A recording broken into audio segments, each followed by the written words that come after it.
ಮಂಡ್ಯ ಜಿಲ್ಲಾ ಕಾಂಗ್ರೆಸ್ ಸಮಿತಿ, ಬ್ಲಾಕ್ ಕಾಂಗ್ರೆಸ್ ಸಮಿತಿ ಮತ್ತು ಸರ್ವೋದಯ ಕರ್ನಾಟಕ ಪಕ್ಷ ಪಾಂಡವಪುರ ಇವರ ಆಶ್ರಯದಲ್ಲಿ ಏಪ್ರಿಲ್ 6ರಂದು ಭಾನುವಾರ ಬೆಳಗ್ಗೆ 11:30ಕ್ಕೆ ಪಟ್ಟಣದ TAPCMS ರೈತ ಸಭಾಂಗಣದಲ್ಲಿ ಸರ್ಕಾರದ ನಡೆ ಕಾರ್ಯಕರ್ತರ ಕಡೆ ಎಂಬ ಹೆಸರಿನಡಿಯಲ್ಲಿ ಕಾರ್ಯಕರ್ತರ ಸಭೆ ಆಯೋಜಿಸಲಾಗಿದೆ ಎಂದು ಕಾಂಗ್ರೆಸ್ ಜಿಲ್ಲಾಧ್ಯಕ್ಷ CD ಗಂಗಾಧರ್ ತಿಳಿಸಿದರು. ಪಟ್ಟಣದ ಪ್ರವಾಸಿ ಮಂದಿರದಲ್ಲಿ ಸುದ್ದಿಗೋಷ್ಠಿಯಲ್ಲಿ ಮಾತನಾಡಿದ ಅವರು, ಕೃಷಿ ಸಚಿವರು ಹಾಗೂ ಮಂಡ್ಯ ಜಿಲ್ಲಾ ಉಸ್ತುವಾರಿ ಸಚಿವರಾದ ಎನ್. ಚೆಲುವರಾಯಸ್ವಾಮಿರವರ ನೇತೃತ್ವದಲ್ಲಿ ಮತ್ತು ಮೇಲುಕೋಟೆ ವಿಧಾನಸಭಾ ಕ್ಷೇತ್ರದ ಶಾಸಕರಾದ ದರ್ಶನ್ ಪುಟ್ಟಣ್ಣಯ್ಯರವರ ಅಧ್ಯಕ್ಷತೆಯಲ್ಲಿ ಕಾಂಗ್ರೆಸ್ ಪಕ್ಷದ ಮತ್ತು ಸರ್ವೋದಯ ಕರ್ನಾಟಕ ಪಕ್ಷದ ಮೈತ್ರಿಕೂಟದಲ್ಲಿ ಸರ್ಕಾರದ ನಡೆ ಕಾರ್ಯಕರ್ತರ ಕಡೆ ಎಂಬ ಈ ವಿನೂತನ ಕಾರ್ಯಕ್ರಮವನ್ನು ಹಮ್ಮಿಕೊಳ್ಳಲಾಗಿದೆ ಎಂದರು. ಈ ಸಂಬಂಧ ಮೇಲುಕೋಟೆ ವಿಧಾನಸಭಾ ಕ್ಷೇತ್ರದ ಕಾಂಗ್ರೆಸ್ ಪಕ್ಷದ ಮತ್ತು ಸರ್ವೋದಯ ಕರ್ನಾಟಕ ಪಕ್ಷದ ಎಲ್ಲ ಹಿರಿಯ ನಾಯಕರುಗಳು, ಮುಖಂಡರುಗಳು ಹಾಗೂ ಕಾರ್ಯಕರ್ತರುಗಳು ಹೆಚ್ಚಿನ ಸಂಖ್ಯೆಯಲ್ಲಿ ಭಾಗವಹಿಸಿ ಈ ಕಾರ್ಯಕ್ರಮವನ್ನು ಯಶಸ್ವಿಗೊಳಿಸಬೇಕು ಎಂದು ಮನವಿ ಮಾಡಿದರು. ಸಭೆಯಲ್ಲಿ ಮುಂಬರುವ ಜಿಲ್ಲಾ ಪಂಚಾಯಿತಿ, ತಾಲೂಕು ಪಂಚಾಯಿತಿ ಚುನಾವಣೆ ತಯಾರಿ ಕುರಿತು ಚರ್ಚಿಸಲಾಗುವುದು. ಜತೆಗೆ ರಾಜ್ಯ ಸರ್ಕಾರ 2 ವರ್ಷ ಪೂರೈಸುತ್ತಿರುವ ಹಿನ್ನೆಲೆಯಲ್ಲಿ ವಾರ್ಷಿಕೋತ್ಸವ ಆಚರಣೆ ಬಗ್ಗೆ ಹಾಗೂ ಎಲ್ಲ ಜಿಲ್ಲೆ ಬ್ಲಾಕ್ ಕಾಂಗ್ರೆಸ್ ಸಮಿತಿಗಳಲ್ಲಿ ಸ್ವಂತ ಕಟ್ಟಡ ನಿರ್ಮಿಸುವ ಬಗ್ಗೆ, ಬೂತ್, ವಾರ್ಡ್ ಪಂಚಾಯಿತಿ ಸಮಿತಿ ರಚನೆ, ಜಿಲ್ಲಾ ಹಾಗೂ ಬ್ಲಾಕ್ ಕಾಂಗ್ರೆಸ್ ಸಮಿತಿಗಳ ಪುನರ್ರಚನೆ ಬಗ್ಗೆ ಚರ್ಚಿಸಲಾಗುವುದು ಎಂದರು. ಕೆಪಿಸಿಸಿ ಪ್ರಧಾನ ಕಾರ್ಯದರ್ಶಿ ಎಚ್. ತ್ಯಾಗರಾಜು ಮಾತನಾಡಿ, ಸ್ಥಳೀಯ ಸಹಕಾರ ಸಂಸ್ಥೆಗಳಲ್ಲಿನ ಚುನಾವಣೆಯಲ್ಲಿ ಕಾಂಗ್ರೆಸ್ ರೈತ ಸಂಘ ಮೈತ್ರಿಕೂಟದ ಅಭ್ಯರ್ಥಿಗಳು ಸುಧಾರಣೆ ಕಂಡಿದ್ದಾರೆ. ಆದರೆ ವಿರೋಧ ಪಕ್ಷದವರು ಷೇರು ಹಾಗೂ ಸಾಲದ ವ್ಯವಸ್ಥೆಯನ್ನು ತಮ್ಮ ಬೆಂಬಲಿಗರಿಗೆ ಹೆಚ್ಚಾಗಿ ನೀಡಿದ್ದರಿಂದಲೇ ಚುನಾವಣೆ ಫಲಿತಾಂಶ ಅವರ ಪರವಾಗಿ ಬಂದಿದೆ. ಮುಂಬರುವ ಚುನಾವಣೆಯಲ್ಲಿ ಸಣ್ಣ ಪುಟ್ಟ ಲೋಪದೋಷಗಳನ್ನು ಸರಿಪಡಿಸಿಕೊಂಡು ಮೈತ್ರಿಕೂಟದ ಅಭ್ಯರ್ಥಿಗಳ ಗೆಲುವಿಗೆ ಶ್ರಮಿಸಲಾಗುವುದು ಎಂದರು. ಗೋಷ್ಠಿಯಲ್ಲಿ ಕೆಪಿಸಿಸಿ ಸದಸ್ಯ ಬಿ. ರೇವಣ್ಣ, ಬ್ಲಾಕ್ ಕಾಂಗ್ರೆಸ್ ಅಧ್ಯಕ್ಷ ಎಚ್. ಕೃಷ್ಣೇಗೌಡ, ರೈತ ಸಂಘದ ತಾಲೂಕು ಅಧ್ಯಕ್ಷ ಕೆಎನ್. ವಿಜಯಕುಮಾರ್, ಮಾಜಿ ಅಧ್ಯಕ್ಷ ಚಿಕ್ಕಾಡೆ ಹರೀಶ್, ಸರ್ವೋದಯ ಕರ್ನಾಟಕ ಪಕ್ಷದ ಅಧ್ಯಕ್ಷ ಎಸ್. ದಯಾನಂದ್, ಟೌನ್ ಕಾಂಗ್ರೆಸ್ ಅಧ್ಯಕ್ಷ ಕೆ. ಉಮಾಶಂಕರ್, ಕಸಬಾ ಕೃಷಿ ಪತ್ತಿನ ಸಹಕಾರ ಸಂಘದ ಅಧ್ಯಕ್ಷ ಬಿಎನ್. ಯೋಗೇಶ್, ಎಂಡಿಸಿಸಿ ಬ್ಯಾಂಕ್ ಮಾಜಿ ನಿರ್ದೇಶಕ ಎ. ವಿಜೇಂದ್ರಮೂರ್ತಿ, ಮೇಲುಕೋಟೆ ಕ್ಷೇತ್ರದ ಯುವ ಕಾಂಗ್ರೆಸ್ ಅಧ್ಯಕ್ಷ ಚಂದ್ರಶೇಖರ್, ಪಾಂಡವಪುರ ಬ್ಲಾಕ್ ಯುವ ಕಾಂಗ್ರೆಸ್ ಅಧ್ಯಕ್ಷ ಭರತ್ ಪಟೇಲ್ ಇತರರಿದ್ದರು. ಸರ್ಕಾರದ ನಡೆ ಕಾರ್ಯಕರ್ತರ ಕಡೆ ಅನ್ನತಕ್ಕಂಥ ಒಂದು ನಮ್ಮ ಸರ್ಕಾರದ ಜನಪ್ರಿಯ ಕಾರ್ಯಕ್ರಮಗಳನ್ನು ನಮ್ಮ ಮೇಲುಕೋಟೆ ವಿಧಾನಸಭಾ ಕ್ಷೇತ್ರದ ಪಾಂಡವಪುರ ತಾಲೂಕಿನ ಎಲ್ಲ ನಮ್ಮ ರೈತ ಸಂಘ ಮತ್ತು ಕಾಂಗ್ರೆಸ್ ಪಕ್ಷದ ಎಲ್ಲ ಕಾರ್ಯಕರ್ತರ ಬಂಧುಗಳ ಒಂದು ಸಹಕಾರದಿಂದ ಒಂದು ಸಭೆಯನ್ನು ಆಯೋಜಿಸಿದ್ದೀವಿ. ಈ ಸಭೆಯನ್ನು ಭಾಳ ಯಶಸ್ವಿಯಾಗಿ ನಮ್ಮೆಲ್ಲ ತಾಲೂಕಿನ ಮುಖಂಡರುಗಳು, ಕಾರ್ಯಕರ್ತ ಬಂಧುಗಳು ಆಗಮಿಸಿ ಯಶಸ್ವಿಗೊಳಿಸಬೇಕು ಅಂತ ತಮ್ಮ ಮೂಲಕ ವಿನಂತಿಯನ್ನು ಮಾಡ್ತಾ, ಈ ಒಂದು ಸಭೆಯಲ್ಲಿ ಹಲವಾರು ವಿಚಾರಗಳನ್ನು ನಾವು ಚರ್ಚೆ ಮಾಡಲಿದ್ದೀವಿ.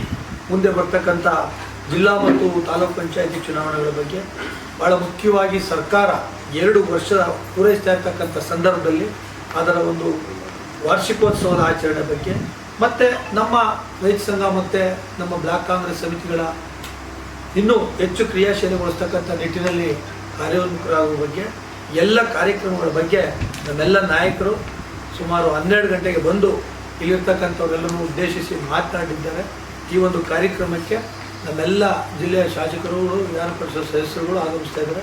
ಜೊತೆಗೆ ಭಾಳ ಮುಖ್ಯವಾಗಿ ಈ ಒಂದು ಸಭೆ ಮೂಲಕ ಮುಂದೆ ಬರ್ತಕ್ಕಂಥ ಜಿಲ್ಲಾ ಪಂಚಾಯತ್, ತಾಲೂಕು ಪಂಚಾಯತಿನಲ್ಲಿ ನಾವೆಲ್ಲರೂ ಕೂಡ ನಾವು ಯಾವ ರೀತಿ 2023ರ ಸಾರ್ವತ್ರಿಕ ವಿಧಾನಸಭಾ ಚುನಾವಣೆಯಲ್ಲಿ ನಾವು ಮತ್ತು ರೈತ ಸಂಘರು ಒಡಗೂಡಿ ಈ ಕ್ಷೇತ್ರದಲ್ಲಿ ಒಂದು ಅತ್ಯುತ್ತಮವಾದ ಗೆಲುವನ್ನು ದಾಖಲು ಮಾಡಿದ್ರು. ಅದೇ ಥರ ಮುಂದೆ ಬರ್ತಕ್ಕಂಥ ಚುನಾವಣೆಗಳಲ್ಲಿ ಈ ಒಂದು ನಮ್ಮ ಮೇಲುಕೋಟೆ ವಿಧಾನಸಭಾ ಕ್ಷೇತ್ರದಲ್ಲಿ ಬರ್ತಕ್ಕಂಥ 7 ಜಿಲ್ಲಾ ಪಂಚಾಯತಿಲೂ ಕೂಡ ನಾವು ಇರುವರೂ ಕೂಡ ಒಗ್ಗೂಡಿ ಚುನಾವಣಾ ಹೋರಾಟವನ್ನು ಮಾಡ್ತೀವಿ. ನಮಗೆ ಭಾಳ ವಿಶ್ವಾಸ ಇದೆ, ಮುಂದೆ ಬರ್ತಕ್ಕಂಥ ಚುನಾವಣೆಯಲ್ಲಿ ನಮ್ಮೆಲ್ಲ ಕಾರ್ಯಕರ್ತ ಬಂಧುಗಳು, ನಾಯಕರುಗಳು, ಮತದಾರ ಬಂಧುಗಳು ನಮ್ಮ ಜನಪ್ರಿಯ ಕಾರ್ಯಕ್ರಮವನ್ನು, ಸರ್ಕಾರದ ಹಲವಾರು ಜನಪ್ರಿಯ ಕಾರ್ಯಕ್ರಮಗಳನ್ನು ಬೆಂಬಲಿಸಿ ನಮ್ಮೆಲ್ಲ ಅಭ್ಯರ್ಥಿಗಳನ್ನು ಗೆಲ್ಲಿಸಲಿಕ್ಕೆ ಸಹಕಾರಿಗಳಾಗ್ತಾರೆ ಅನ್ನುವಂಥದ್ದನ್ನು ನಾವು ಈ ಸಂದರ್ಭದಲ್ಲಿ ಹೇಳ್ತಾ, ಈ ಒಂದು ಕಾರ್ಯಕ್ರಮಕ್ಕೆ ತಾಲೂಕಿನ ಎಲ್ಲ ಮುಖಂಡರು ಕೂಡ ಹೆಚ್ಚಿನ ಸಂಖ್ಯೆಯಲ್ಲಿ ಕಾರ್ಯಕರ್ತ ಬಂಧುಗಳು ಮತ್ತು ನಮ್ಮನ್ನೆಲ್ಲ ಹಲವಾರು ಚುನಾವಣೆಗಳಿಂದ ಆಶೀರ್ವಾದ ಮಾಡ್ತಾ ಇರ್ತಕ್ಕಂಥ ಮತದಾರ ಬಂಧುಗಳು ಹೆಚ್ಚಿನ ಸಂಖ್ಯೆಯಲ್ಲಿ ಆಗಮಿಸಬೇಕು ಅಂತಕ್ಕಂಥ ಒಂದು ಮಾಹಿತಿಯನ್ನು ತಮ್ಮ ಮೂಲಕ ತಾಲೂಕು ಜನತೆಯಲ್ಲಿ ಮನವಿ ಮಾಡ್ತಾ ಇದ್ದೀವಿ. ಎಲ್ಲರಿಗೂ ಕೂಡ ನಮಸ್ಕಾರ. ಈಗಾಗಲೇ 2 ಬಾರಿ ಇಲ್ಲಿ ಈ ಒಂದು ಮಾಧ್ಯಮಗೋಷ್ಠಿಗೆ ಬಂದಿರುವಂತಹ ಎಲ್ಲ ಮುಖಂಡರುಗಳನ್ನ ಮತ್ತೆ ಮಾಧ್ಯಮದವರನ್ನ ಆಹ್ವಾನಿಸಲಾಗಿದೆ. ದಿನಾಂಕ 6/4/2025 ಭಾನುವಾರ ಮಧ್ಯಾಹ್ನ ಒಂದು 12 ಗಂಟೆ ಸಮಯಕ್ಕೆ 11:30 12 ಗಂಟೆ ಸಮಯಕ್ಕೆ ಈ ಒಂದು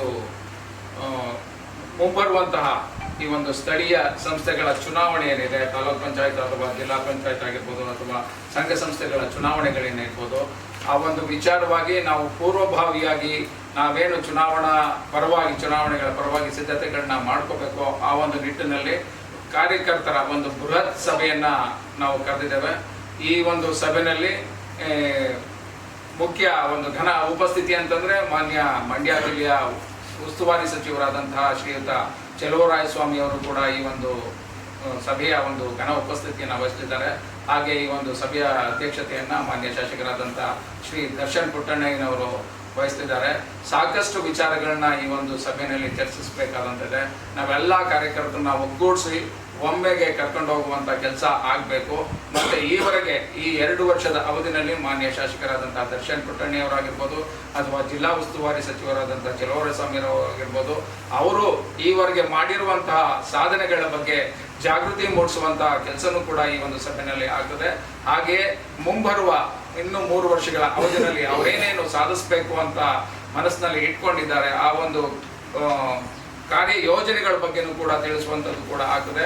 ಒಟ್ಟಿನಲ್ಲಿ ಮುಂಬರುವಂತಹ ಎಲ್ಲಾ ಚುನಾವಣೆಗಳನ್ನ ಕಾಂಗ್ರೆಸ್ ಮತ್ತೆ ರೈತ ಸಂಘ ಎರಡೂ ಜೊತೆಯಾಗಿ ಎದುರಿಸಿ ಈ ಒಂದು ಆಡಳಿತವನ್ನ ನಾವು ಚುಕ್ಕಾಣಿಯನ್ನ ಹಿಡಿಯುವಂತ ಕೆಲಸಕ್ಕೆ ನಾವು ಮುಂದಾಗ್ತಾ ಇದ್ದೇವೆ. ಹಾಗಾಗಿ ಹೆಚ್ಚಿನ ಸಂಖ್ಯೆಯಲ್ಲಿ ಕಾರ್ಯಕರ್ತರು, ಕಾಂಗ್ರೆಸ್ ಮತ್ತೆ ರೈತ ಸಂಘದ ಕಾರ್ಯಕರ್ತರು ಭಾಗವಹಿಸಬೇಕು ಅಂತೇಳಿ ತಮ್ಮ ಮೂಲಕ ವಿನಂತಿಸ್ತೇನೆ. ತಾವು ಕೂಡ ಮಾಧ್ಯಮಗಳಲ್ಲಿ ಈ ಒಂದು ಸಭೆಯ ಬಗ್ಗೆ ಹೆಚ್ಚು ಒಂದು ವಿಚಾರವನ್ನ ಅವ್ರಿಗೆ ತಿಳಿಸ್ಕೊಟ್ಟು ಅವ್ರನ್ನ ನಮಗೆ ಸಹಕರಿಸಬೇಕು ಅಂತೇಳಿ ಮತ್ತೊಮ್ಮೆ ನಿಮ್ಮನ್ನ ಕಾಂಗ್ರೆಸ್ ಮತ್ತೆ ರೈತ ಸಂಘದ ಪರವಾಗಿ ಕೋರ್ತಾ ಇದ್ದೇನೆ. ಈ MLA ಚುನಾವಣೆಯಲ್ಲಿ ಈ ಭಾಗದಲ್ಲಿ ಕಾಂಗ್ರೆಸ್ ರೈತ ಸಂಘ ಬೆಂಬಲಿತ ಅಭ್ಯರ್ಥಿ ಶಾಸಕ ದರ್ಶಕರನ್ನು ಆಯ್ಕೆಯಾಗಿದ್ದಾರೆ. ಆ ನಂತರ ನಡೆದಂಥ ಸಹಕಾರಿ ಕ್ಷೇತ್ರದ ಚುನಾವಣೆಗಳಲ್ಲಿ ಕಾಂಗ್ರೆಸ್ ಮತ್ತು ರೈತ ಸಂಘಕ್ಕೆ ಸಾಕಷ್ಟು ಹಿನ್ನಡೆಗಳಾಗ್ತಾ ಇದೆ. ಈಗ ಬಂದಿರೋಂಥ ಫಲಿತಾಂಶಗಳನ್ನು ಲೆಕ್ಕಾಚಾರಗಳಾಗ್ತದೆ. ಏನು ನಿಮ್ಮಲ್ಲಿ ಒಗ್ಗಟ್ಟಿನ ಕೊರತೆ ಇತ್ತಾ? ಜಿಲ್ಲಾ MLA ಅಲ್ಲಿದ್ದಂಥ ಒಗ್ಗಟ್ಟು ಈಗ ಇಲ್ವಾ ನಿಮ್ಮ ಪಕ್ಷಗಳಲ್ಲಿ? ಈ ಪ್ರಶ್ನೆಗೆ ಸಮಂಜಸವಾದ ಉತ್ತರ ಏನು ಅಂದರೆ, ಕಳೆದ ಚುನಾವಣೆಗಳಲ್ಲೂ ಕೂಡ ಈ ಸಹಕಾರಿ ಕ್ಷೇತ್ರದಲ್ಲಿ ನಮಗೆ ಅಂಥ ಯಶಸ್ವಿಯಾದ ಫಲಿತಾಂಶ ಸಿಕ್ಕಿರಲಿಲ್ಲ. ಅದಕ್ಕೆ ಸಂಬಂಧಪಟ್ಟಂಗೆ ಈಗಾಗಲೇ ನಮ್ಮೆಲ್ಲ ಕಾರ್ಯಕರ್ತರುಗಳು, ಮುಖಂಡರುಗಳು ಸ್ಥಳೀಯವಾಗಿ ಹಲವಾರು ಚರ್ಚೆ ಮಾಡಿದ್ದಾರೆ. ಇನ್ನೂ ಕೂಡ ಹಲವಷ್ಟು ಚುನಾವಣೆಗಳು ಆಗಬೇಕಾಗಿದೆ ತಾಲೂಕು ವ್ಯಾಪ್ತಿನಲ್ಲಿ ಹಲವಾರು ಸೊಸೈಟಿಗಳು. ಅದರಲ್ಲಿ ಗೆಲ್ತಕ್ಕಂಥ ಎಲ್ಲ ಅವಕಾಶಗಳನ್ನು ನಾವು ಒಗ್ಗೂಡಿ ಹೋರಾಟ ಮಾಡ್ತೀವಿ. ಮತದಾರರ ಆಶೀರ್ವಾದ ಪಡೀಲಿಕ್ಕೆ ಸಾಕಷ್ಟು ಪ್ರಯತ್ನ ಮಾಡ್ತೀವಿ. ಬರೀ ರೈತರ ಪ್ರತಿನಿಧಿಸುವಂಥ ಕ್ಷೇತ್ರದಲ್ಲಿ ರೈತ ಸಂಘಕ್ಕೆ ಹಿನ್ನಡೆ ಆಗ್ತಾ ಇದೆಯಾ ಅಂತ? ರೈತ ಪ್ರತಿನಿಧಿಸ್ತಕ್ಕಂಥದ್ದು ಸಂಘಟನೆಯಲ್ಲಿ ಹಿನ್ನಡೆಯಲ್ಲ. ನೀವು ಒಂದು ಮಾಹಿತಿ ತಗೊಳ್ಳಿ, 2018 ಚುನಾವಣೆಯಲ್ಲಿ ನಾವೆಲ್ಲ ಒಗ್ಗೂಡಿ ಚುನಾವಣೆ ಮಾಡಿದ್ರು ಕೂಡ ನಮ್ಮ ವಿಧಾನಸಭಾ ಫಲಿತಾಂಶ ನಮಗೆ ವ್ಯತಿರಿಕ್ತವಾಗಿ ಬಂತು. ತದನಂತರ ನಡೆದಂಥ ಚುನಾವಣೆಯಲ್ಲಿ ಎಲ್ಲದರಲ್ಲೂ ಕೂಡ ಈ ಕ್ಷೇತ್ರದ ಮಾಜಿ ಶಾಸಕರೇ ಸಹಕಾರಿ ಮಿಲ್ಕ್ ಯೂನಿಯನ್ ಆಗ್ಬೋದು, ಸಹಕಾರಿ DC ಬ್ಯಾಂಕ್ ಆಗ್ಬೋದು ಗೆದ್ದರು. 2023ರಲ್ಲಿ ಏನಾಯಿತು? 2023ರಲ್ಲಿ ಸಾರ್ವತ್ರಿಕ ವಿಧಾನಸಭಾ ಚುನಾವಣೆಯಲ್ಲಿ ವಿಫಲರಾದರು. ಹಾಗಾಗಿ ಸಹಕಾರಿ ಕ್ಷೇತ್ರಗಳ ಚುನಾವಣೆನೇ ಪ್ರಮುಖ ಚುನಾವಣೆಗಳಿಗೆ ಮಾನದಂಡ ಅಲ್ಲ. ಬಟ್ ಆದರೂ ಕೂಡ ತಮ್ಮ ಒಂದು ಏನು ಅಭಿಪ್ರಾಯ ವ್ಯಕ್ತಪಡಿಸಿದರೆ ಮುಂದೆ ನಡೀತಕ್ಕಂಥ ಚುನಾವಣೆಗಳಲ್ಲಿ ಒಗ್ಗೂಡಿ ನಾವು ಚುನಾವಣೆ ಗೆಲ್ಲಲಿಕ್ಕೆ ಅನ್ಬೇಕು ಕಾರ್ಯಕರ್ತರ ಮಾಡ್ತೀವಿ.